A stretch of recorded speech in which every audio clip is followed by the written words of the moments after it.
Alright guys, how's it going? I figured I'll give you another update. I haven't figured out which coil I'm going to go with. I got two of them here, but they're grubby. I've not washed them up yet. I'll do that towards the end. I have my muffler soaking right now. I do know I have a few extra nuts and bolts to put this together or whatever, but as I was tearing other saws apart or whatever, I just combined all the bolts. But I do believe I hunted everything down that I needed to do this build. I even found this piece, which on almost all of them are missing. That goes here for that.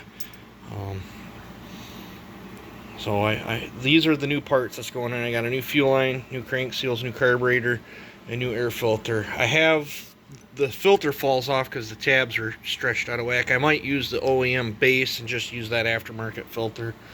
I think the OEM base, the lid snaps on.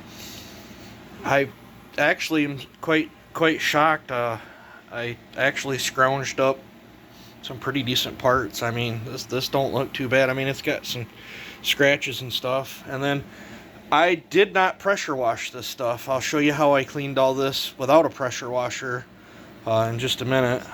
Here's the cylinder. It cleaned up spectacularly. Seems how it was completely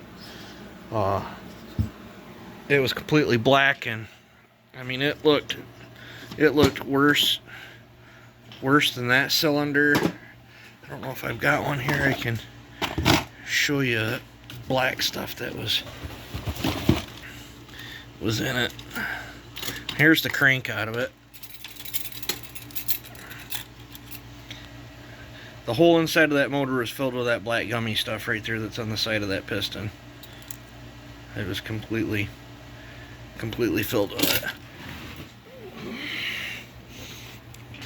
But everything looked like this when I started on it. And I used my ultrasonic cleaner, and it's off right now while the heater's still going, because I got the muffler and the front plate of the muffler in here soaking in super clean Dawn dish soap and water and all that oily residue. But I just kept flipping and flopping the parts and then scrubbing at it with my wire or brass brush, my nylon brush, and then I was using that end of the file, poking in the nooks and crannies.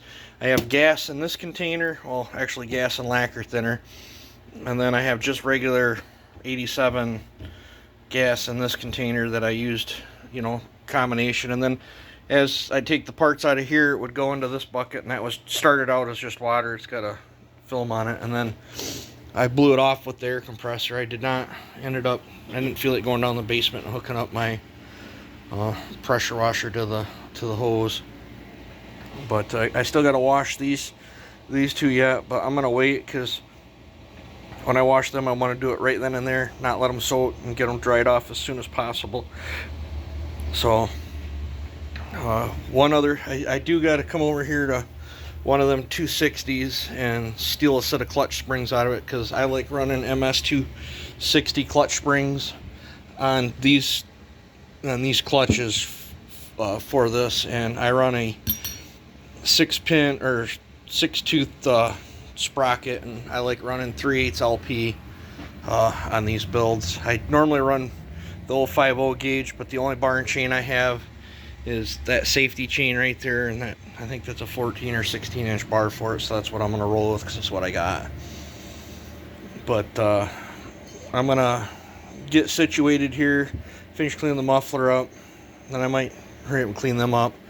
I'll probably clean both of them up, because it won't hurt to have one in case one don't work. And then I will get my scale around, because I want to see what this piston weighs versus that big old thick pop-up, and see what the difference is there. Get a weight on the wrist pins too. So I just thought I'd give you guys an update. But I feel it cleaned up pretty nice. It you know, compared to what it was. Even found a somewhat good badge that I can put in there. So, but I got to change the rope on that. And then this got one busted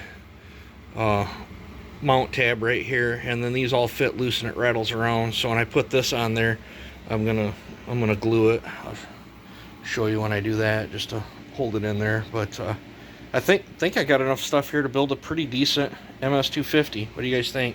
You guys have a good one.